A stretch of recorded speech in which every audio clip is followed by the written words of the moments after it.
ஒருத்தனுக்கு எதிரிங்க அதிகமா இருந்தாங்கன்னா அவனை பார்த்து அவங்க எல்லாம் பயப்படுறாங்கன்னு அர்த்தம். இப்பதான் நீ உன்னோட துறையில ஏதோ உருப்படியா செஞ்சுக்கிட்டு இருக்கன்னு அர்த்தம்.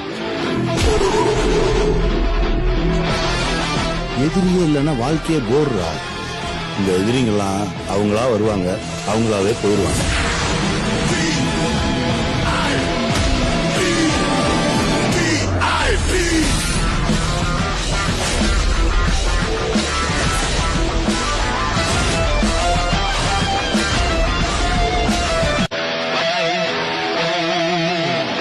ஒருத்தனுக்கு எதிரிங்க அதிகமா இருந்தாங்கன்னா அவனை பார்த்து அவங்க எல்லாம் பயப்படுறாங்கன்னு அர்த்தம். இப்பதான் நீ உன்னோட துறையில ஏதோ உருப்படியா செஞ்சுக்கிட்டு இருக்கன்னு அர்த்தம்.